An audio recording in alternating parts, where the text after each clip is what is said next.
Hello friends, welcome back to diplomatic Manthan. मेरा नाम है मन सिंह और हम लोग कर रहे हैं इकोनॉमिक्स की कुछ ऐसी सीरीज जिसको हम लोग 7 to 8 डेज में इकोनॉमिक्स को पूरी तरीके से क्रश करने वाले हैं। तो बेसिकली अगर आपको ये चैनल पसंद आ रहा है, ये वीडियोस पसंद आ रही है, तो do subscribe my channel and hit the bell icon जिससे आपको ये जो अपडेट्स हैं ये टाइम टू टाइम मिलती रहें। मैं रेडी हो चुका हूँ अपने सारी तरीके की पीपीटी लेके। अब मैंने देखा था कि पीपीटी में आप लोग को ज़्यादा मज़ा आ रहा है, तो इस वजह से मैंने पीपीटी बना ली है। And today we are going to start with banking system. Basically हम लोग ने पिछले लेक्चर्स में taxation, public finances, monetary policies, introduction और अपना नेशनल इनकम अकाउंटिंग, ये सब तरीके से हम लोग ने ख़त्म कर लिया है। और आज हम लोग स्टार्ट करेंगे विद बैंकिंग इन इंडिया। तो बैंकिंग के बारे में हम लोग जानेंगे, इसका पूरा बैकग्राउंड जानने वाले हैं, कैसे ये फंक्शन करता है, आरबीआई का क्या रूल होता है, क्या रोल होता है और कैसे ये रूल्स बनाता है। फिर उसके बाद जो सारे तरीके के बैंक्स हैं इंडिया में, हम लोग उन सब के ऊपर चर्चा करने वाले हैं। हो सकता है ये वीडियो थोड़ी छोटी हो, but it's very important, so please do like and subscribe. Without wasting time अपने वीडियो को स्टार्ट करते हैं एंड लेट्स सी कि आज हम लोग क्या करने वाले हैं। उससे पहले मैं अपना माइक थोड़ा सेट कर लेता हूँ जिससे मेरी वॉइस आपको क्लियर है। आई नो कि वो थोड़ी सी जो कनेक्शन वाली प्रॉब्लम है वो अभी भी है। आई विल मेक श्योर कि वो जल्दी से जल्दी ठीक कर पाऊँ मैं। अब विदाउट वेस्टिंग टाइम, अगर देखो यार रिवीजन करना है तो प्लीज मैनेज इट। तो अगर मैं वेस्ट किए बिना अपना टाइम स्टार्ट करूं तो आप स्क्रीन पे देख सकते हो, we are going to start with banking. अगर बैंकिंग में हिस्ट्री की बात करूं तो कैसे हुआ था भाई, देखिए जो पहले के टाइम पे था ना, तो ये ना फॉरेन बैंक जो थे, फॉरेन कंट्रोल ज़्यादा था बैंकिंग के ऊपर। फॉरेनर्स जो थे उनका कंट्रोल ज़्यादा था। तो बेसिकली पहला बैंक अगर मैं बात करूं जो इस्टेब्लिश हुआ था तो वो था बैंक ऑफ हिंदुस्तान।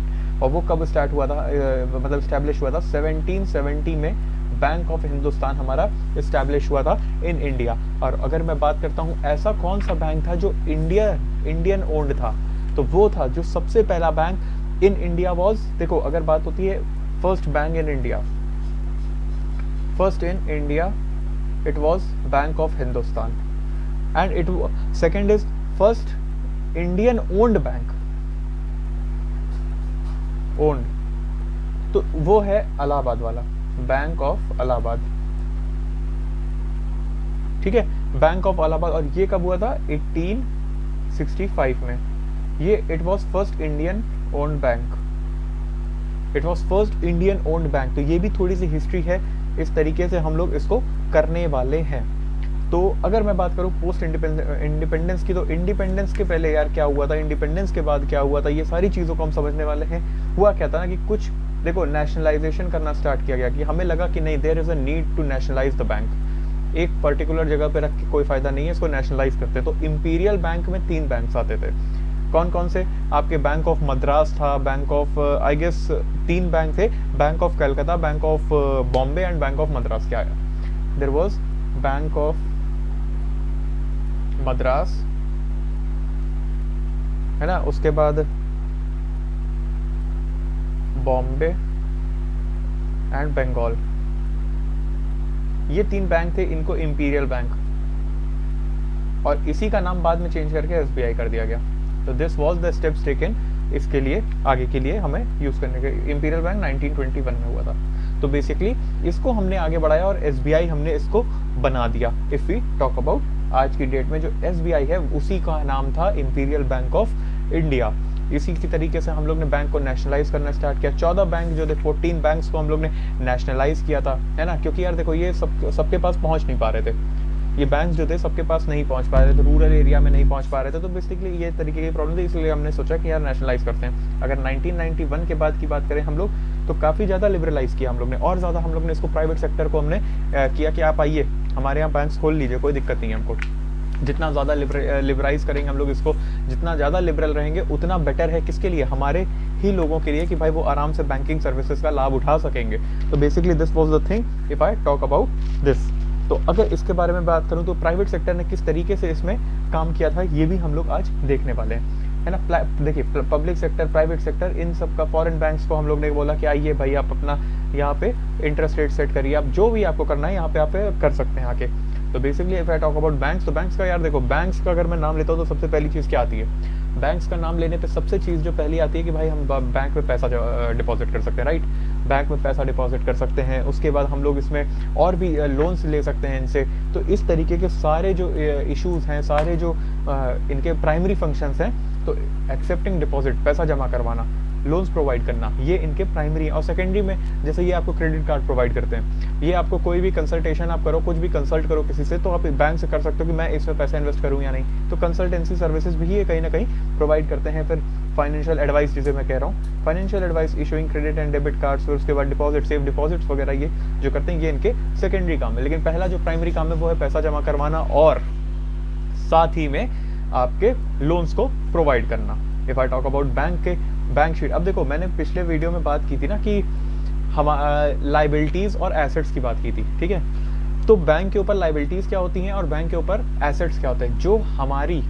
जो हमारे एसेट्स हैं वो उनकी लाइबिलिटीज हैं, ये याद रखना। तो हमारा एसेट अगर कैश है तो उनकी लाइबिलिटीज क्या हो जाएंगी, डिपॉजिट। हमने कहाँ डिपॉजिट किया है, बैंक में, राइट। तो वो उसके पास एक लाइबिलिटी होगी कि भाई ये जब मांगेगा पैसा इसको मुझे देना ही पड़ेगा, तो ये इनकी लाइबिलिटी हो गई। और एसेट क्या हो गया इनके पास, कैश, ठीक। अगर मैं बात करता हूँ लोन्स की, तो हाँ ये इनके एसेट्स हैं, लोन प्रोवाइड करते हैं, उसी से तो ये पैसा जमा करते हैं, पैसा मंगाते हैं। और अगर इसके इन्होंने कहीं से बोरो किया तो वो इनकी लाइबिलिटी है, कहीं पैसा दिया इनको वापस देना ही देना है। एफडी करा लिया तुमने, एक मैच्योरिटी पीरियड के बाद वो तुम्हें बैंक देगा पैसा, तो वो उनकी लाइबिलिटी हो गई, राइट। तो इन्वेस्टमेंट्स, तुमने इन्वेस्टमेंट्स कर लिया, देखो इनके इन्वेस्टमेंट्स तो इनके वो एसेट्स हो गए, लेकिन बैंक का कैपिटल जो होता है वो इनकी लाइबिलिटी हो गई। इसी तरीके से अगर मैं बात करूं कि बैंक किस तरीके से क्लासिफाइड है, तो कुछ इस प्रकार से मैंने टेबल बना के रखी है कि RBI, this is a central authority जो हमारे यहाँ सब कुछ रेगुलेट करता है, बैंकिंग सिस्टम को रेगुलेट करता है। तो अगर इसकी मैं बात करता हूँ तो इसमें शेड्यूल, नॉन शेड्यूल्स बैंक्स आते हैं, फिर AIFIs आती हैं, है ना। ये जो चीज़ें हैं ना, इसको हम लोग एक एक करके समझेंगे।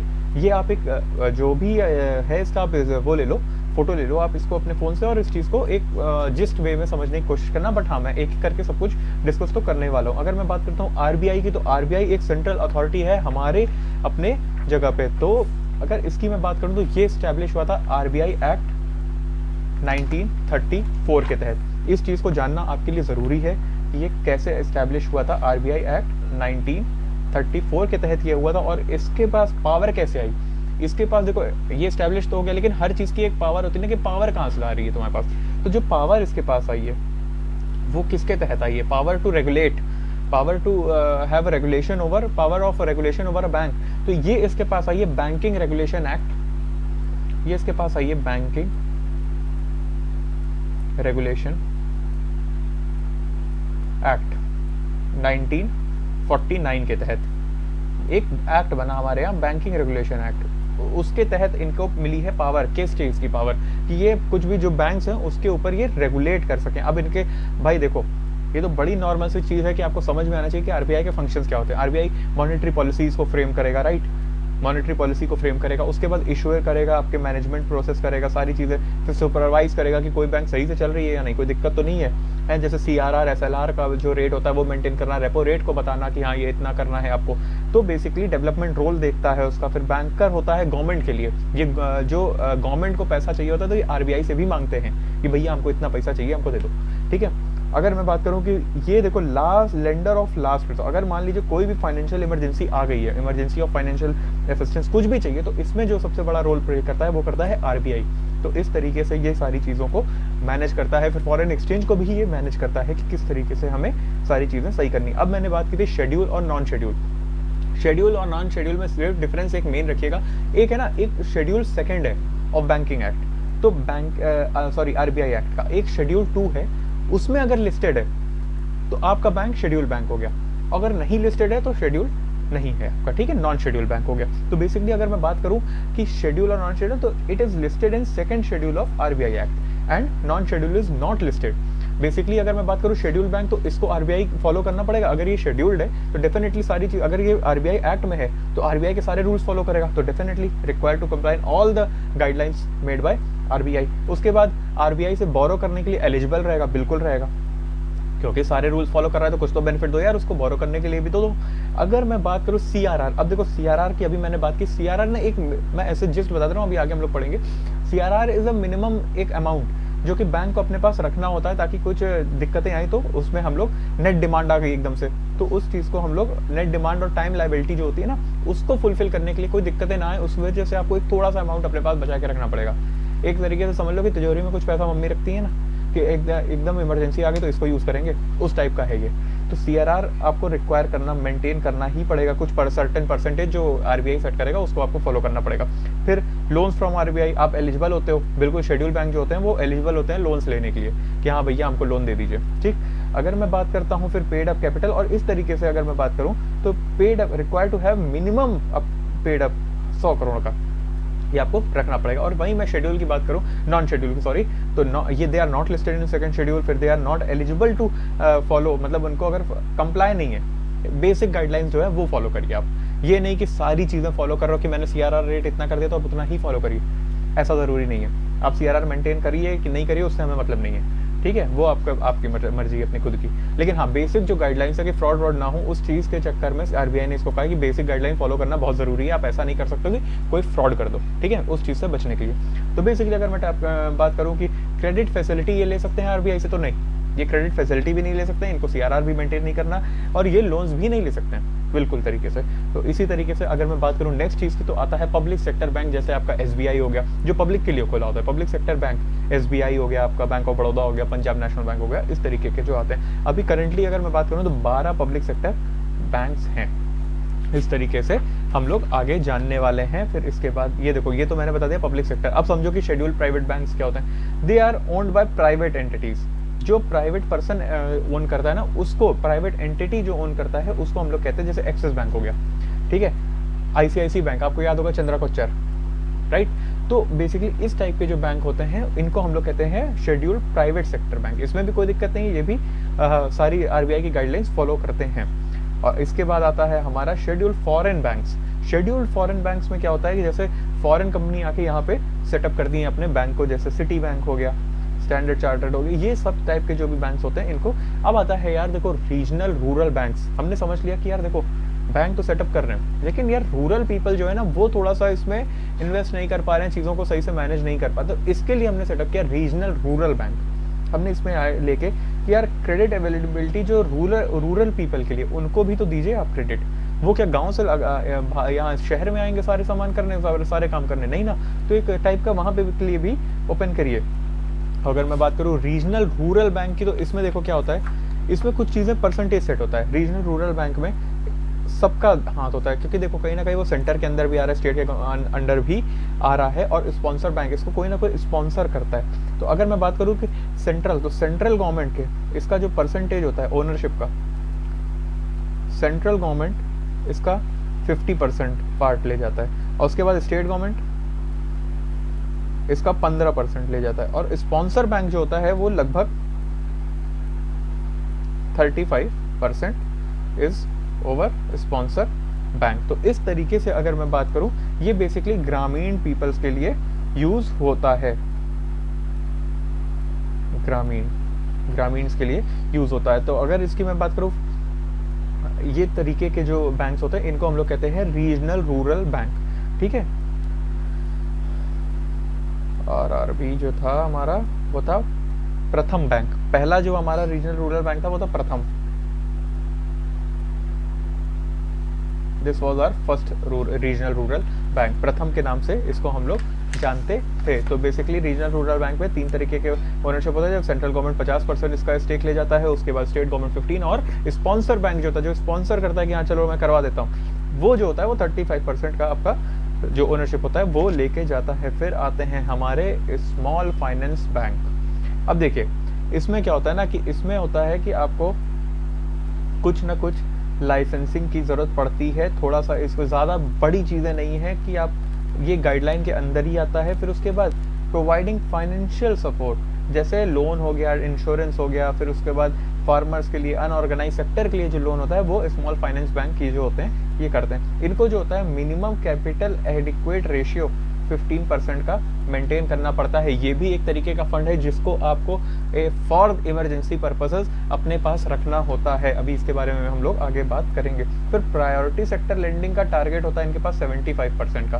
अच्छा, ये प्रायोरिटी सेक्टर लेंडिंग क्या होता है कि इसका मतलब होता है कि कुछ एक सेक्टर्स होते हैं, जैसे एग्रीकल्चर सेक्टर, आपको 75% उस पर्टिकुलर जिसको प्रायोरिटी दी गई है, मान लीजिए कि प्रायोरिटी सेक्टर लेंडिंग में आपने एग्रीकल्चर रख दिया, उसके बाद आपने manufacturing industry something like that रख दिया, ठीक है। तो इस तरीके की जो भी इंडस्ट्रीज होंगी वो प्रायोरिटी में अगर आ गई आपके, तो 75% आपका जो अमाउंट होगा वो आपको देना ही पड़ेगा उनको किसी ना किसी तरीके से। ये इनका टारगेट होता है। तो बेसिकली अगर मैं बात, जैसे देखो AU फाइनेंस, ये आपने देखा होगा IPL वगैरह चलते हैं तो उसमें भी कभी कभी ऐड आता था, ठीक है। तो अगर शेड्यूल्ड पेमेंट की बात करूँ तो डेफिनेटली ये तो आपको एयरटेल पेमेंट बैंक है ना, ये सारी चीज़ें जो है ये शेड्यूल्ड पेमेंट बैंक है, ये आपको पेमेंट सर्विसेज प्रोवाइड कर देंगे, लेकिन ये लोन नहीं दे सकते आपको, है ना। देखो ये आपको मनी नहीं दे सकते, क्रेडिट नहीं कर सकते, ठीक है, ये आपको लेंड नहीं कर सकते, मनी पैसा आपको नहीं दे सकते, ये आपको पेमेंट सर्विसेज देंगी सिर्फ। उसके बाद अगर मैं बात करूँ लो इनकम जो कस्टमर होते हैं रूरल और रिमोट एरिया में, उनके लिए ये सारी चीज़ें जो ट्रेडिशनल बैंकिंग जो सेक्टर्स होते हैं, सर्विसेज होते हैं, उनसे ये जो दूर होते हैं, जो समझ नहीं आता, उनके लिए ये बेसिकली खोला गया है। तो यूज़ टेक्नोलॉजी, मोबाइल और ऑनलाइन बैंकिंग इसका बहुत बड़ा जो तबका है वो यूज़ करता है, ठीक है। अगर देखिए मैं इससे बात करूँ क्या क्या देता है, तो ये भाई आपको सेविंग अकाउंट, बिल पेमेंट्स और मर्चेंट पेमेंट्स वगैरह के लिए, जैसे आपने देखा होगा ना एयरटेल पेमेंट बैंक और फिनो बैंक, पेटीएम आपका जो था, पेटीएम बहुत बड़ा बैंक था तो वो इस तरीके से ही काम करता था। हालांकि पेटीएम बाद में लोन्स भी देने लगा था। कोऑपरेटिव बैंक, अब कोऑपरेटिव बैंक आपने पहले सुना होगा ना कि आपके फादर, अगर आप जानते होगे, आई डोंट नो, एक अनऑर्गेनाइज सेक्टर की जो वो होती थी, जैसे जिसको कहते थे बीसी लगाई दिया। उसमें क्या होता था कि group of chunk of people होते थे, उसमें सब लोग कुछ कुछ पैसा डालते थे, जिसको जरूरत होती थी वो पैसा निकाल लेता था, फिर उसके बाद डाला जाता था, ऐसे ऐसे करके मतलब सब पैसा जो था वो इधर उधर डिस्ट्रीब्यूट होता था। तो उस तरीके के जो बैंक होते हैं उसको अगर ऑर्गेनाइज कर दिया जाए तो वो कहीं ना कहीं इसी टाइप के होते हैं। They are owned and operated by their members, कुछ मेंबर्स हैं वही इसको ओन्ड और ऑपरेट कर रहे हैं। फिर टिपिकली इंडिविजुअल और business in the same geographic area, मतलब अपने ही लोगों के लिए ये सारी चीज़ें कराई जाती हैं, ठीक है। ये पूल करते हैं फाइनेंशियल रिसोर्स, जैसे मैंने बताया सब लोग पैसा देते हैं, फिर जिसको जरूरत होती है वो निकाल लेते हैं, ठीक है। And provide for themselves and other, अपने लोगों के लिए ही ये लोग अपनी जो बैंकिंग सर्विसेज होती हैं ये प्रोवाइड करते हैं कि इनका ऑब्जेक्टिव होता है provide affordable and accessible financial services to their member. ये एक भाई यही है ना कि यार सबका यही तो मोटिव है कि भाई आराम से पैसा मिल जाए, क्रेडिट मिल जाए, ठीक है। अगर मैं बात करता हूँ नॉन बैंकिंग फाइनेंशियल कंपनीज की, एक इंस्टीट्यूशन कंपनीज NBFC, अब देखिए ये जो होते हैं ना ये ट्रेडिशनल बैंकिंग सिस्टम के बाहर होते हैं। ये ट्रेडिशनल बैंकिंग सिस्टम की तरह नहीं काम करते हैं। इनका क्या होता है कि ये प्रोवाइड करते हैं रेंज ऑफ फाइनेंशियल सपोर्ट, जैसे लोन, क्रेडिट, है ना, और इन्वेस्टमेंट वगैरह, एडवाइस आपकी हो गई, ये सारी चीज़ें करते हैं। अगर मैं बात करूँ कि इनके डिफरेंस की, तो बैंक जो होता है ना वो एक्सेप्ट करता है डिपॉजिट, लेकिन ये क्या करते हैं डिपॉजिट नहीं लेते हैं, ये सबसे बड़ा। और ये जो डिपेंड करते हैं, ये जैसे सोर्सेज इनकी जो होती है वो बोरोइंग हो जाती है फाइनेंशियल मार्केट्स की, स्टॉक्स वगैरह हो गया ना, स्टॉक्स वगैरह की इनकी जो होती है उस तरीके से ये अपना पैसा लेते हैं या बनाते हैं। ये भी RBI के थ्रू रेगुलेट किया जाता है। अगर मैं बात करूँ इसके कैटेगरीज की, तो देखिए एक होता है एसेट फाइनेंस कंपनी। अगर एसेट फाइनेंस कंपनी की मैं बात करूँ तो ये क्या करेगा, फाइनेंस करेगा, एसेट को करेगा। तो बेसिकली अगर मैं बात करूँ सबसे ज़्यादा बड़ा कार्ड आप कौन सा यूज़ करते हो, मैंने तो यार काफ़ी यूज़ किया बजाज का। तो बजाज का जो कार्ड है वो एसेट फाइनेंसिंग ही तो है भाई, कहीं ना कहीं उसके लिए आप टैबलेट ले लेते हो, लैपटॉप ले लेते हो, उसको बहुत ईजिली आपको अमेजोन पे या किसी भी चीज़ पे मिल जाता है उसके थ्रू। तो बेसिकली एसेट फाइनेंसिंग। फिर उसके बाद इन्वेस्टमेंट कंपनीज होते हैं, जैसे कि स्टॉक और बॉन्ड्स में वगैरह आपको इन्वेस्ट करना है तो ये भी काम करवाते हैं ये।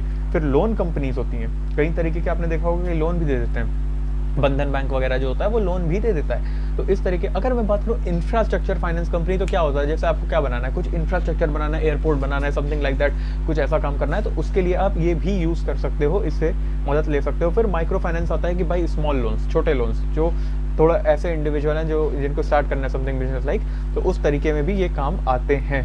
और फिर उसके बाद कोर इन्वेस्टमेंट कंपनीज भी होती हैं, जिसमें इनको स्ट्रिक्ट रेगुलेशन फॉलो करनी पड़ती है और हायर कैपिटल का रिक्वायरमेंट होता है, ठीक है। अगर मैं बात करूं, अब मैंने बात की थी AIFIS, ये S वाला जो था S वाला है, तो ऑल इंडिया फाइनेंशियल इंस्टीट्यूशन, ये इंडियन गवर्नमेंट के द्वारा सेटअप किया गया था और इसको प्रोवाइड किया गया था कि ये भाई लॉन्ग टर्म फंडिंग में काम आएगा। की सेक्टर ऑफ द इकोनॉमी, की सेक्टर कौन कौन से होते हैं, एग्रीकल्चर हो गया, हाउसिंग हो गया, है ना, स्मॉल इंफ्रास्ट्रक्चर हो गया। तो इन सब की सेक्टर को लॉन्ग टर्म फंडिंग आपको देनी है तो आप किसके पास पहुंचिए, ऑल इंडिया फाइनेंशियल इंस्टीट्यूशन के पास, इनके पास पहुंचिए। ये कंट्रोल होते हैं किसके द्वारा, बैंक के द्वारा, नेशनल लेवल पे, ठीक है। अगर मैं बात करूं सिडबी की, सिडबी का आपने नाम काफ़ी ज़्यादा सुना होगा, small industries development bank of India. इसकी मैं बात करूं तो ये 1990 में, ठीक है, एक एक्ट जो पार्लियामेंट के द्वारा हुआ था उसके द्वारा ये सेट किया गया था। अगर इसके बात करूँ तो ये किस चीज़ के लिए है, तो बेसिकली ये एमएसएमई को, एमएसएमई जो है ना उसको, माइक्रो स्मॉल मीडियम इंटरप्राइजेस को जो सेक्टर है उसको ये बढ़ाने के लिए, उसको ये प्रमोट करने के लिए ही लेके आया गया है। और ये जो है ना ये वेरियस टाइप्स के हो सकते हैं। 1990 में इसको सेटल किया गया था, डायरेक्ट फाइनेंसिंग देते कि भैया आओ पैसा लेके जाओ, direct various types of loan, जो अगर एमएसएमई का बिजनेस है तो आप लेके जाइए पैसा फटाफट। डेवलपमेंट सर्विसेज हैं, डेवलपमेंट रीफाइनेंसिंग करते हैं ये कि अब बैंक को फिर से फाइनेंस कर दिया गया है। और वेंचर कैपिटल, माइक्रो फाइनेंस, जो छोटे लो इनकम हाउस होल्ड्स हैं उनके लिए ये चीज़ यूज़ होता है। अगर मैं बात करूँ नाबार्ड की, तो नाबार्ड मेरा एक फ्रेंड भी है, मैंने उससे काफ़ी ज़्यादा बात की, तो ही वॉज टेलिंग कि नाबार्ड जो है बेसिकली एग्रीकल्चर और रूरल पीपल्स के लिए ज़्यादा काम करता है।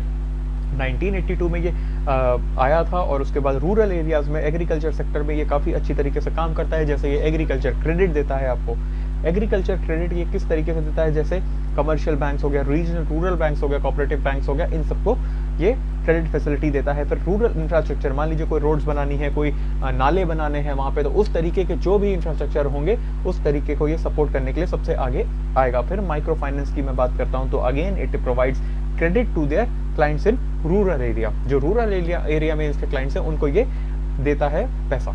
उसके बाद सस्टेनेबल लाइवलीहुड जो होता है उसको ये बहुत अच्छी तरीके से प्रमोट करता है। क्यों? क्योंकि टेक्निकल सपोर्ट असिस्टेंस भी ये देता है, ट्रेनिंग भी फार्मर्स को देता है कि आप किस तरीके से अपनी प्रोडक्टिविटी को बढ़ा सकते हैं और सारी चीज़ों को मैनेज कर सकते हैं। तो this is very good thing initiative by our government. अगर मैं बात करता हूँ export import bank of India, तो आपको जाहिर सी बात है इसके नाम से पता लग रहा होगा, कुछ भी चीज़ें जिसको आप एक्सपोर्ट कर रहे हो या इम्पोर्ट कर रहे हो उसमें जो भी आपको क्रेडिट फैसिलिटी चाहिए उस तरीके की कोई भी समस्या को हल करता है हमारा export and import bank of India. ये भी 1982 में रखा गया था, इसको इस्टेब्लिश किया गया था। ये फाइनेंशियल असिस्टेंस देता है किसको? Indian exporter and importers to promote their international trade. International trade को अच्छी तरीके से प्रमोट करने के लिए फाइनेंशियल असिस्टेंस देता है किसको? हमारे इंडियन एक्सपोर्टर एंड इंपोर्टर्स को, ताकि हमारा जो एक्सटर्नल जो फॉरेन का ट्रेड है वो अच्छी तरीके से बढ़ पाए। Pre shipment post treatment finance की बात करूँ तो ये भी इस चीज़ में भी अपना कर्तव्य दिखाता है। उसके बाद एक्सपोर्ट क्रेडिट गारंटी देता है और सारी चीज़ों को ये मैनेज करता है। It also provides advisory services. देखो एडवाइज भी करता है आपको कि हाँ भाई आपको कहाँ पे कैसे इन मार्केट इंटेलिजेंस को जो रिपोर्ट है उस तरीकों को अच्छी तरीके से एनालाइज करके सारी चीज़ों को आपको कहाँ ज़्यादा फायदा होगा वो चीज़ ये बताता है। फिर आता है हमारा national housing bank. Definitely by the name national housing bank आपको पता चल रहा होगा कि ये किस चीज़ के लिए, अपने घर बनाने के लिए। ठीक है, सबका एक सपना होता है कि अपना एक खुद का घर हो।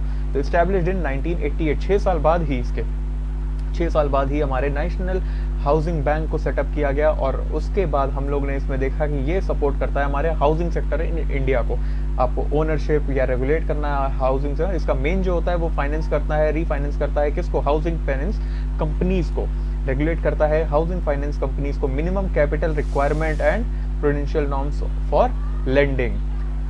टेक्निकल असिस्टेंस भी ये प्रोवाइड करता है कि हाउसिंग फाइनेंस कंपनीज को किस तरीके से काम करना चाहिए। फिर आता है हमारा मुद्रा। मुद्रा is very important micro unit development and refinance agency. मुद्रा जो होता है ना वो बेसिकली लोन है और ये इसमें कोई कोलैटरल नहीं लगता। कोलैटरल मतलब आपको कोई भी चीज़ स्टेक, जैसे आप कार लोन लो तो आपका कार जो होता है वो लगा रहता है ना कोलैटरल के नाम पे। तो बेसिकली इसमें कुछ किसी चीज़ की जरूरत नहीं होती। 3 तरीके के टाइप्स हैं इसमें। 2015 में पहली बात तो ये लॉन्च किया गया था। ये ट्रेडिशनल से दूसरा है, थोड़ा हट के है। क्रेडिट इसमें मिलता है, आपकी क्रेडिट हिस्ट्री और इस पर थोड़ा सा ये जिसको भाई दिक्कत होती है कि किसी का सिविल खराब है, ये सब चीज़ें थोड़ी खराब है, उस चीज़ को ये सपोर्ट करने के लिए आया था। तो शिशु, किशोर, तरुण इस तरीके के लोन है। शिशु में क्या होता है कि 50,000 तक रुपए का अमाउंट जो होगा वो आपको आपके बिजनेस को स्टार्ट करने के लिए मिल जाएगा बिना किसी कोलेट्रल के। अगर मैं बात करूँ उसी के बाद किशोर की, तो फिर वो आता है 50,000 से लेके 5 लाख तक का। 50,000 से 5 लाख तक का जो लोन होगा वो आपको मिल जाएगा। आपको बिजनेस को अगर थोड़ा सा आगे बढ़ाना है या चल रहा है और उसको आपको थोड़ा सा और आगे बढ़ाना है। अगर तरुण की बात करूं तो वो 5 लाख से 10 लाख के बीच में आता है और आपको अगर अपना बिजनेस एक्सपैंड करना है तो उसके लिए ये तरुण लोन होता है। बट यहाँ पे एक कैच है। आपको क्या लगता है ये जो लोन्स हैं ये मिल रहे हैं लोगों को? क्योंकि मैं आपको सीरियसली बता रहा हूँ, मेरे खुद के एक पर्सन ने जो मेरा खुद का जानने वाला था उसको ये लोन नहीं दिया गया है। उसकी क्रेडिट फैसिलिटी जैसे भी हो, उसको अपना बिजनेस सेटअप करना था, एक्चुअली बिजनेस सेटअप था, उसको थोड़ा सा आगे बढ़ाना था, तो he was wanting up to 5 lakh rupees loan. किसी बैंक से नहीं मिला यार, लिटरली नहीं मिला।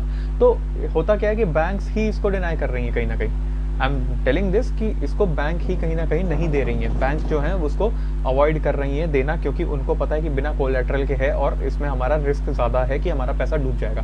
तो बेसिकली गवर्नमेंट ने तो ये कर दिया, लेकिन बैंक जो है वो दिक्कत कर रही है, वो नहीं दे रही हैं इस तरीके के लोन्स। बहुत ही कम ऐसे हैं जो दिए जाते हैं। तो इसमें बेसिकली क्या करना चाहिए कि कुछ टारगेट करना चाहिए कि आपको इतना लोन आपको देना ही देना है, and you have to show कि मैंने इतना लोन इसके तहत, मुद्रा जो होता है, मुद्रा पॉलिसी के तहत मैंने इतना लोन दिया है। तो अगर आप टारगेट सेट कर दोगे तो बेसिकली जो लोग लोन जिनको नहीं मिल रहा है उनको बेनिफिट हो जाएगा, और इस तरीके से हमारा और ज़्यादा अच्छी चीज़ें हो सकती हैं। तो अगर मैं बात करूँ अगर फाइनेंशियल पोजीशन ऑफ बैंक को समझने की, तो बैंक रन क्या होता है ना कि यार अगर कोई मान लो एकदम से कोई इमरजेंसी आ गई है ना, सब लोग डिपॉजिटर्स जो हो गए वो आए बैंक में कि नहीं मुझे मेरा पैसा निकालना है, सब लोग अगर अपना पैसा निकालोगे तो बैंक रन हो जाएगा ना यार। बैंक कौन से पैसे पे काम करता है, जो हम लोग डिपॉजिट करते हैं उसी पे तो ये चलता है बैंक वगैरह, उसी को इधर से उधर करता है, हम जो पैसा देते हैं उसी को लोन उठा के दे देता है, उसी से इंटरेस्ट कमाता है, फिर हम अपना पैसा निकालते हैं तो वो थोड़ा थोड़ा ला के हमको दे देता है। इस तरीके से काम चलता है बैंक का। बेसिकली अगर ऐसा होता है किसी दिन कोई रूमर्स आ गया कि यार ये बैंक जो है वो बैंकरप्ट होने वाली है, अब मैंने क्या किया, XYZ बैंक है वो बैंकरप्ट होने वाली है, मैंने क्या किया, मेरा उसी में अकाउंट था और मैं गया सारा पैसा निकालने लगा, सब लोग जाके निकालने लगे, तो उस बैंक के पास तो क्रेडिट ही नहीं बचेगा ना। This is known as bank run. तो इस तरीके से हम लोग इसको फाइनेंशियल क्राइसिस ही होता है कहीं ना कहीं ये। अगर मैं बात करूँ CAR, अभी मैंने इसको बताया था कि ये एक मिनिमम अमाउंट होता है जिसको आपको रखना चाहिए। और अगर इसकी मैं बात करूँ कि Tier 1 किस तरीके से कैलकुलेट होता है, Tier 1 capital, Tier 2 upon risk weighted assets. तो अगर मैं Tier 1 की बात करता हूँ तो इसमें आता है इक्विटी कैपिटल जो डिस्क्लोज्ड रहते हैं, कि जो पता है कि हाँ भाई ये तुम्हारे पास पैसा वैसा रखा है, इस तरीके की जो भी चीज़ें होती हैं उसको हम लोग क्या कहते हैं, Tier 1 कैपिटल में आता है। दूसरी चीज़ अगर मैं बात करूँ Tier 2 की, तो इट इज़ अनडिस्क्लोज्ड। और उसके बाद आता है हमारा risk weighted asset, they are calculated by assigning risk weighted और ईच क्लास। अगर आपने कोई क्रेडिट रिस्क है उस चीज़ को आपने कैलकुलेट किया है तो उसको हम लोग कहेंगे रिस्क वेटेड, ठीक है, उस चीज़ को हम लोग कहते हैं रिस्क वेटेड। तो इसका बेसिकली फॉर्मूला ये है T1 capital plus T2 capital. T2 is YouTube channel है उसका एक बहुत बढ़िया, पिज़्ज़ा मामा तो बेसिकली इस तरीके से है। अगर मैं बात करता हूँ कि कितना मेंटेन करना है, तो यार देखो पब्लिक सेक्टर जो बैंक होते हैं, पब्लिक सेक्टर बैंक उनको 12% करना है, और जो हमारे शेड्यूल्ड कमर्शियल बैंक्स होते हैं, शेड्यूल्ड कमर्शियल बैंक, उनको 15% का CAR मेंटेन करना होता है। It is a minimum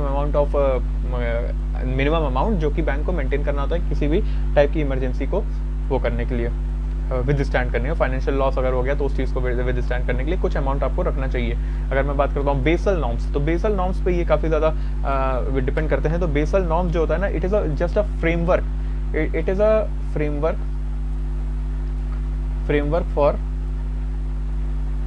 bank, ठीक है, to manage their financial risk, manage their financial risk. तो बेसिकली ये एक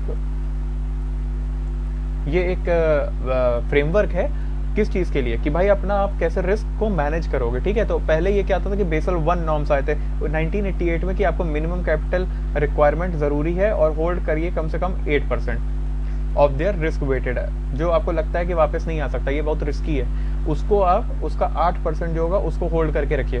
फिर हम आ रहा है 2004 में कि भाई देखिए 3 पिलर पे हम लोग इस चीज़ को रेगुलेट करते हैं। पिलर 1 में क्या करेंगे कि मिनिमम कैपिटल रिक्वायरमेंट जो होगा, minimum capital requirement, operational risk और मार्केट रिस्क उस चीज़ पे रखेंगे। उसके बाद सुपरवाइज करेंगे इसको अच्छी तरीके से कि बैंक रिस्क जो है उसमें दिक्कत क्या आ रही है, इंटरनल कंट्रोल कैसे हैं। फिर उसके बाद disclosure requirement of the bank, risk profile and risk management practices. अगर मैं बात करता हूँ बेसल 3 की, तो वो आया था हमारा 2010 में, और ये जो आया था ना बेसल 3, वो बेसिकली हमारा आया था फाइनेंशियल क्राइसिस जो होने वाला था, जो फाइनेंशियल क्राइसिस हुआ था 2008 में, उसके तहत हम लोग ने इसका उसी का एक तरीके से रिस्पॉन्स था हमारा ये बेसल 3 का जो नॉर्म्स थे। इसमें हम लोग ने क्या किया, हम लोग ने 2-3 चीज़ लेके आए कि CAR, LCR, उसके बाद नेट स्टेबिलिटी फंडिंग रेशियो और लेवरेज रेशियो। बेसिकली ये होता क्या है, मैं सारी चीज़ें बात करूँगा। होल्ड मिनिमम ऑफ 8%, मैंने बताया था CAR इज मिनिमम ऑफ 8%। अगर मैं बात करूं LCR की लिक्विडिटी कवरेज रेशियो क्या होता है, तो it is ability to withstand short term liquidity shock. मान लीजिए कोई शॉर्ट टर्म का शॉक आया आपको, एकदम से मान लीजिए एकदम से कुछ ऐसा चीज़ आ गया जिससे बहुत शॉर्ट टर्म का है, हाँ, लेकिन आपको पता है कि चीज़ें सही हो जाएंगी, तो उस तरीके को मैनेज करने के लिए हमें क्या मिला, LCR। इसमें आप LCR का रखिए, कुछ परसेंटेज आप इस तरीके से रखिए, minimum amount of high quality liquid asset, कुछ ऐसे एसेट्स जो तुरंत ही कन्वर्ट करे जा सके आपके पैसे में, तो उस चीज़ को आप मेंटेन करिए, ठीक है। उसके बाद net stable funding measures the governments long term funding stability. भाई अगर लॉन्ग टर्म फंडिंग स्टेबिलिटी, उसके लिए भी तो कुछ होना चाहिए आपके पास। तो NSFR आया आपका, नेट स्टेबल फंडिंग रेशियो। अगर मैं बात करूँ लेवरेज, तो it is a measures of banks capital against it's total exposure, ठीक है। तो ये बेसिकली RBI के द्वारा इम्प्लीमेंट किया जाता है। और अगर मैं बात करूँ इंडिया का बेसल नॉर्म्स की कैसे अचीव कर पाए हो आप कि नहीं, तो हाँ बिल्कुल हम लोग ने अचीव किया था। बेसल 1 नॉर्म्स में हमने काफ़ी अच्छी प्रोग्रेस देखी थी। 2-3 में हमने ठीक ठाक प्रोग्रेस देखी। जैसे हमने हाई कैपिटल, हमने क्या किया, इसको मिनिमम हमने 8% किया। फिर उसके बाद PSBs के लिए अभी मैंने बताया था 12% हुआ था। शेड्यूल कमर्शियल बैंक के लिए हमने फिर इसको 9% भी किया था, हमने इसको 9% भी किया था। Just a second, give me a fact. हाँ शायद मैंने आपको यहाँ पे थोड़ा सा गलत पढ़ा दिया, आई एम रियली सॉरी। यहाँ पे 9% है, नॉट 15%।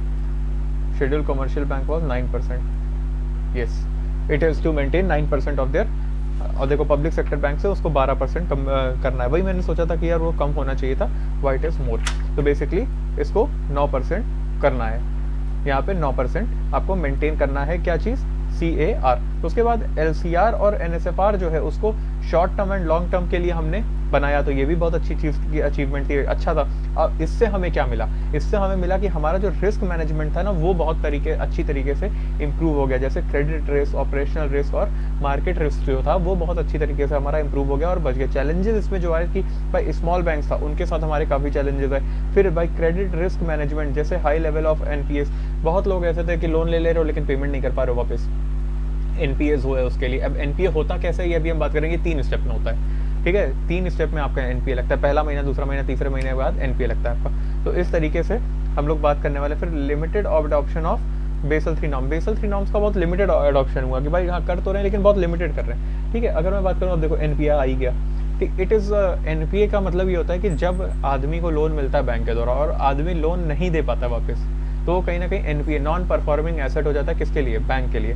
तो बेसिकली 90 दिन का पीरियड दिया जाता है, वही मैंने कहा था 3 महीने का। अगर मैं बात करूँ सब स्टैंडर्ड एसेट की, तो ये जो होता है कि is one that has remained NPA for period of less than 12 months. अगर 12 महीने से कम आप NPA रहे हो तो आप क्या कहलाओगे? सब 12 मंथ्स बिलो 12 मंथ्स। अगर बात करता हूँ कि उससे ज़्यादा हो गया, 12 मंथ प्लस हो गया, तो फिर आप क्या कहलाओगे? डाउटफुल एसेट की। यार ये देगा कि नहीं देगा पैसा, अभी तो सब स्टैंडर्ड एसेट में आ रहे हो, क्या पता दे दो।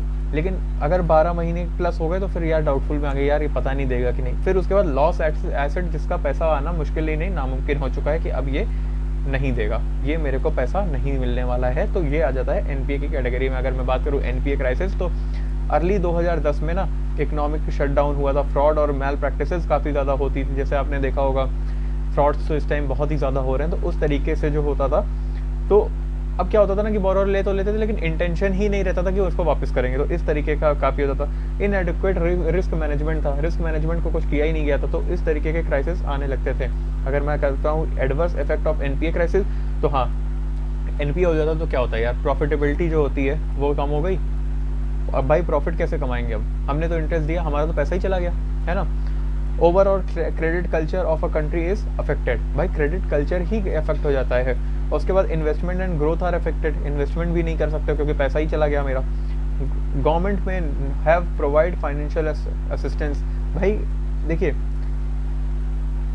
अगर आपको फाइनेंशियल प्रोवाइड करेगा, फाइनेंशियल असिस्टेंस प्रोवाइड करेगी, तभी तो स्ट्रेन खत्म होगा इसका। तो ये सारी चीज़ें आ रही है। फिर रेपुटेशन खराब होती है कि भाई किस तरीके से है कि आपके पास पैसा नहीं बच रहा है। जॉब लॉसेज होते हैं इसकी चक्कर में, क्योंकि पैसा नहीं बचेगा तो सैलरी कैसे देंगे।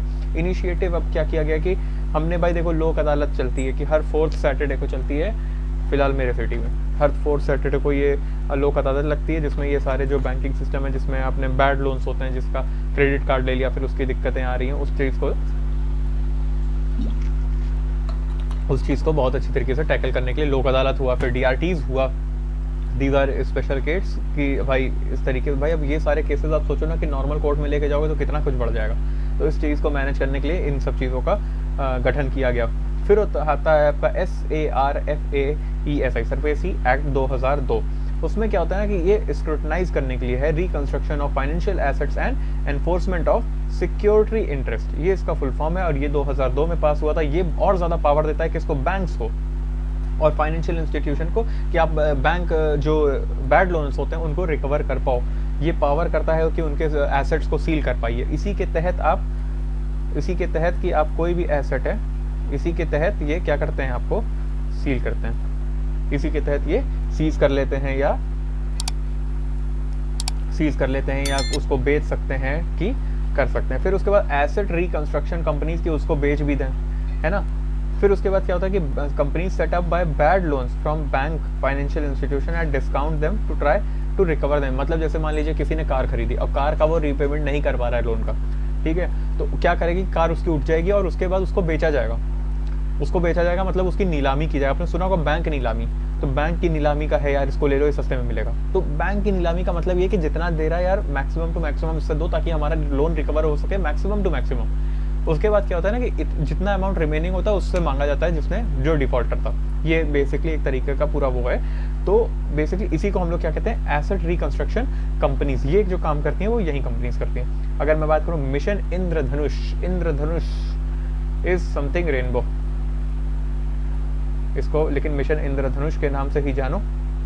तो अगर मैं बात करता हूँ इसमें, तो introduction of talent from private sectors, फिर उसके बाद separation of post of chief executive officers, तो कुछ इस तरीके से इसको सेपरेट कर दिया गया था। फिर उसके बाद मैनेजिंग डायरेक्टर, ये सारी चीज़ों को लेके आए थे हम लोग। फिर देखो इसका ABCDEFG इस तरीके से याद करिए तो आपको एक निमोनिक्स की तरह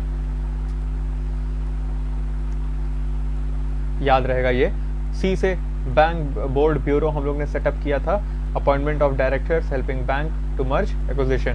फिर कैपिटलाइजेशन हम लोग ने एक कैपिटल प्रोवाइड करने का बात किया था कि पब्लिक सेक्टर को। फिर D stressing, setting up of asset reconstruction, कि भाई देखो यार लेके आओ पैसा वापस, किसी तरह बनाओ हमारा पैसा, तो इस तरह के डी स्ट्रेस करवाइए। फिर एम्पावरमेंट करिए कि मोर ऑटोनॉमी दीजिए कि डिसीजन ले पाए, रेजोल्यूशन ऑफ एमपीए इंसॉल्वेंसी और ये सारी चीज़ों पे वर्क कर पाए। फिर फ्रेमवर्क्स की अगर मैं बात करूँ तो रेगुलेटरी फ्रेमवर्क थे, जैसे एनाउंस किया सुपरविजन, स्ट्रिक्ट लेंडिंग अपने नॉर्म्स बनाए कि भाई पैसा तो दे रहा हूँ लेकिन अगर नहीं हुआ तो ऐसा करूँगा, साफ बात।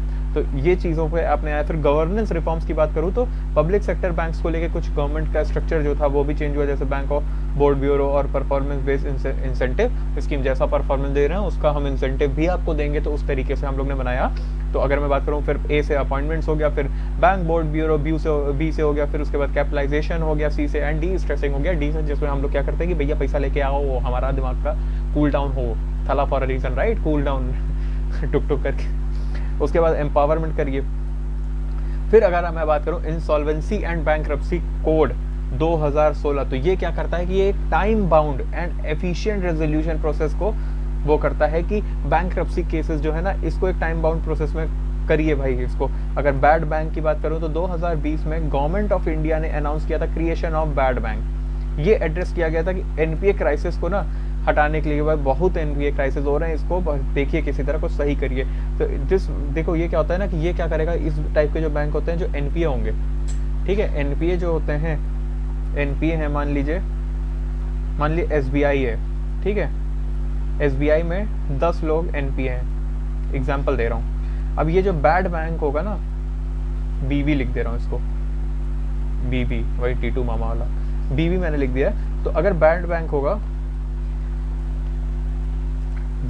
सॉरी, तो अगर बैड बैंक होगा तो इसमें क्या करेगा, ये इससे खरीदने की कोशिश करेगा कि ये हमें एनपीए दे दो, और ये इसको कुछ अमाउंट ऑफ पैसा दे देगा कि ये पकड़ो और तुम्हारा काम खत्म। अब ये क्या करेगा, this bank will try to recover this amount.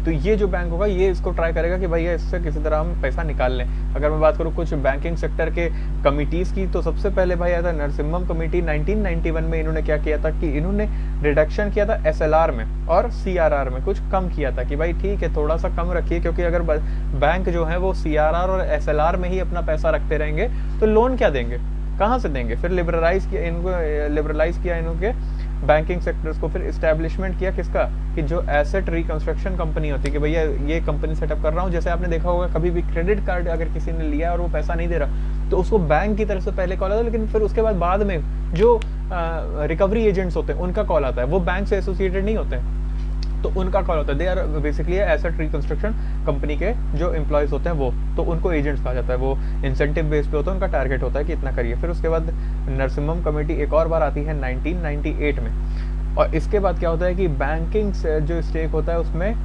Below 33% जो हमारा reduction of banking stake in public sector, तो गवर्नमेंट स्टेक जो पब्लिक सेक्टर में ना उसको कम करके 33% लेता है, ये इन्होंने बताया था। फिर उसके बाद establishment of credit information bureau, ये भाई पता चलना चाहिए क्रेडिट इंफॉर्मेशन ब्यूरो एक होना चाहिए कि क्रेडिट कहाँ से क्या हो रहा है। फिर उसके बाद डीआरटी का इन्होंने गठन इसी पे करवाया था ताकि स्पीडी रिकवरी हो सके बैड लोन्स की। स्पीडी रिकवरी जरूरी है ना, क्योंकि भाई कितना टाइम तक हम पैसा लगाएंगे। फिर उसके बाद रंगाराजन कमेटी आती है 1998 सेम ईयर में। प्रायोरिटी सेक्टर जो लेंडिंग होते हैं उसमें इन्होंने थोड़ा सा रिव्यू किया और उसके बाद बोला कि भाई ये जो इंक्रीज करिए किसका, प्रायोरिटी सेक्टर लेंडिंग का टारगेट 40 से 50% पे, 50% पे। और इन्होंने ये क्यों किया, इन्होंने देखा कि यार एग्रीकल्चर वगैरह जो प्रायोरिटी सेक्टर है इस पर तो पैसा जा ही नहीं रहा, सब बड़े बड़े आदमी लेके चले जा रहे हैं पैसा, ठीक है। और इन्होंने सब टारगेट दिया कि 10% of agriculture and 12% of export, इन्होंने एक ये सब टारगेट दिया। फिर उसके बाद प्रायोरिटी सेक्टर लैंडिंग का एक सर्टिफिकेट होने लगा कि कंप्लायंस करे कि प्रायोरिटी सेक्टर लैंडिंग के टारगेट पूरे हुए हैं। फिर आती है खान कमेटी जो 2012 की होती है, ये रिव्यू करती है governance of the boards of bank कि भाई किस तरीके से रेगुलेट हो रहे हैं सारी चीजें उस पर, कि separation of post of chairman and CEO in public sector. भाई इन्होंने पोस्ट ऑफ चेयरमैन और जो आपका क्या नाम है सीईओ था उसकी जो पोस्ट थी वो अलग अलग की। उसके बाद इन्होंने बैंक बोर्ड और ब्यूरो को इस्टेब्लिश किया और किस चीज़ के तहत इम्प्रूव करना है हमें, गवर्नेंस ऑफ पब्लिक। फिर introduction of new performance evolution system for CEO of public sector bank. तो इस तरीके से हमारे ये काम करती है। फिर आता है हमारा नायक कमेटी जो हमारा आया था 2014 में। इन्होंने क्या किया कि बैंक इन्वेस्टमेंट कंपनी जो होती है वो गवर्नमेंट का स्टेक होता है उसको होल्ड करना, ठीक है, ये होल्ड करे इस तरीके। फिर उसके बाद creation of holding company structure for public sector bank की भाई holding company structure for public sector establish किया new autonomous body to oversee the appointment of top executive in public sector banks. उसके बाद आता है हमारा फाइनेंशियल इंक्लूजन। अब हम लोग ने सारी कमिटीज पढ़ ली हैं, कमिटीज का मैंने आपको जिस्ट भी बता दिया है, एक तरीके का पूरा रिवीजन हो चुका है। अब हम बात कर रहे हैं फाइनेंशियल इंक्लूजन की। अगर मैं बात करूं तो फाइनेंशियल इंक्लूजन होता है ना कि access to financial services and products to all section of the society. मतलब यार एक जो फाइनेंशियल इंस्टीट्यूशन है, जैसे मैंने बात किया मुद्रा लोन की, मुद्रा लोन सबको नहीं मिल पा रहा है, ठीक है, तो उस तरीके से ना हो भाई, सबको मिलना चाहिए, बराबरी का वो होना चाहिए। अगर गवर्नमेंट ने निकाला तो मिलना है तो चाहिए ही ना। तो अगर प्रमोट करूँ प्रमोटिंग फाइनेंशियल एम्पावरमेंट तो इम्प्रूव देयर इकोनॉमिक वेलबींग और build asset become more financially empowered. Basically यही चीज़ है कि भाई सब चीज़ अगर सब सही से होंगी तो ये भी होगा। और उसके बाद एंटरप्रेन्योरशिप, जैसे मैंने कहा कि बिजनेसेस बढ़ेंगे, लोन ही नहीं मिलेगा तो बिजनेस कहाँ से बढ़ेंगे, खुद सोचो ना कि पैसा है ही नहीं तो लगाओगे कहाँ से। तो ये सारी चीज़ें आ गई। फिर उसके बाद डिजिटलाइजेशन, जैसे आप देख रहे हो आज की डेट में कि यूपीआई वगैरह काफ़ी बढ़ गया है, यूपीआई हो गया, ऑनलाइन ट्रांजेक्शन्स हो गए, ये किस तरीके से बढ़ रहे हैं। तो बेसिकली इसको भी आप प्रमोट करिए ताकि ये करप्शन को थोड़ा कम कर पाए, क्योंकि आप ऑनलाइन जो पैसा देते हो, देखो अब मैं पता नहीं ये चीज़ बोल रहा हूँ सही है कि नहीं, बट आपने नोटिस किया होगा, मतलब मैंने कई वीडियोस देखी हैं जिसमें क्या होता है ना कि सॉरी बट मैं XYZ पर्सन अगर बाइक से जा रहा है तो XYZ पर्सन उसको रोकते हैं, बोलते हैं दिखाइए सारे अपनी चीज़ें, और उसके बाद क्या होता है कि नहीं ऑनलाइन कर दो, ऑनलाइन करूँगा, ऑनलाइन नहीं कैश कर दो। तो बेसिकली ये जो कम्युनिकेशन होता है क्यों होता है, क्यों ऑनलाइन नहीं ले रहे हैं, है ना, तो इसी वजह से नहीं ले रहे हैं। मैं सबकी बात नहीं कर रहा हूँ, लेकिन हाँ कुछ तो आ ही जाते हैं, मैं सबकी बात बिल्कुल नहीं कर रहा हूँ, लेकिन कुछ लोग ऐसे होते हैं जो ये काम करते हैं। तो बेसिकली बहुत सारे अच्छे होते हैं, जैसे मुझे खुद एक मिले थे, उन्होंने मेरे से सिर्फ वार्निंग दी थी कि please where your helmet next time. उन्होंने बस मेरा एक नॉर्मल सा चालान किया, लेकिन उन्होंने मेरे को अच्छा लगा कि उन्होंने मेरे को जरा सा भी हैरेस नहीं किया, give me this give me that. लेकिन बहुत लोग ऐसे भी होते हैं जो हाँ इतना दे दो जाओ। तो इसकी मैं बात करूँ, इसको क्यों प्रमोट किया जाता है कि ऑनलाइन करिए, भाई उसका एक ना पूरा हिस्ट्री मिल जाता है आपको कि यहाँ से पैसा आया था, यहाँ से यहाँ गया है, सब कुछ उसका एक तरीके से आपको डेटा मिल जाता है। अगर मैं बात करूँ चैलेंजेस क्या है कि फाइनेंशियल इंक्लूजन क्यों नहीं हो पा रहा है, तो भाई देखो फाइनेंशियल लिटरेसी ही नहीं है हमारे यहाँ, पहली बात तो बहुत कम है, financial literacy is very low. उसके बाद लिमिटेड एक्सेस है फॉर्मल फाइनेंशियल सेक्टर्स की, जैसे रूरल एरियाज़ में जो रह रहे हैं उनको दिक्कत होती है इस चीज़ में। फिर उसके बाद high cost of delivery, remote and undeserved जो एरिया होते हैं उसकी डिलीवरी का बड़ी हाई है। फिर ट्रस्ट का सबसे बड़ा इशू है, ये तो यार सबसे ही बड़ा इशू है, जो मुद्रा लोन भी नहीं मिल रहा उसमें ही सबसे बड़ा इशू तो यही है कि ट्रस्ट, तुम पता नहीं यार तुम अपना बिजनेस चला पाओगे कि नहीं चला पाओगे, ये वाली दिक्कत है। फिर इनएडिक्वेट इंफ्रास्ट्रक्चर, जैसे फिजिकल और डिजिटल इंफ्रास्ट्रक्चर की कमी होना। अगर मैं बात करता हूँ कि इसमें मेजर्स क्या लिए गए, सबसे पहला मेजर प्रधानमंत्री जन धन योजना, इवन सबका अकाउंट खुला, जीरो बैलेंस अकाउंट सबका खुला, this was zero balance account. तो ये आप देखो कि ये भी है। फिर उसके बाद मुद्रा योजना, जिसमें अब मैंने आपको बताया कि उस चीज़ों को किस तरीके से मैनेज किया। फिर डिजिटल इंडिया, भाई यूपीआई पेमेंट वगैरह को बढ़ाइए, फाइनेंशियल लिटरेसी बढ़ाइए, एजुकेशन दीजिए इस चीज़ के ऊपर, लिटरेसी के लिए आप थोड़ा सा उसको ट्रेनिंग वगैरह दीजिए। फिर प्रायोरिटी सेक्टर लैंडिंग की, इस सेक्टर को इतना पैसा देना है, एग्रीकल्चर को 10% देना है तो देना ही है, कुछ भी करो आप, ठीक है। फिर उसके बाद माइक्रो फाइनेंस, जो भाई थोड़े ऐसे हैं कि जिनके पास कोलेट्रल वगैरह का है, इंटरेस्ट इसका कम होता है। फिर उसके बाद बिजनेस कॉरस्पॉन्डेंस जो होता है वो भी इस तरीके से बढ़ाया गया। फिर आधार एनेबल्ड पेमेंट सिस्टम, जैसे कि access to bank accounts using Aadhaar number and biometric by frauds को ख़त्म करने के लिए। फिर इस तरीके से इस चीज़ों को बढ़ाया गया। जीवन ज्योति बीमा योजना वगैरह ये लोग लेके आए थे। और अगर मैं बात करूं कैशलेस ट्रांजैक्शन को बढ़ाने के लिए क्या लिए गए इनिशिएटिव, तो यार डेफिनेटली आपको ये चीज़ सबको पता है कि यूपीआई और भीम ऐप कितनी तेज़ी से भाग रहा है। उसके बाद बैंकिंग सोल्यूशंस को लेके आए हैं, क्यूआर कोड पे पेमेंट। आप आज देखिए सारी एक छोटी पान की दुकान पे भी क्यूआर कोड लगा होता है कि आप इस पर ऑनलाइन पेमेंट कर दो। तो दिस इज समथिंग जो बहुत ही एक बड़ा डिफरेंस क्रिएट करता है। फिर डायरेक्ट बेनिफिट ट्रांसफर, जैसे reducing cash dependence on enhancing financial inclusion. इससे बेटर ये है ना कि देखो हम लोग बहुत सही तरीके से इसमें कैश डिपेंडेंस को कम कर रहे हैं अपना।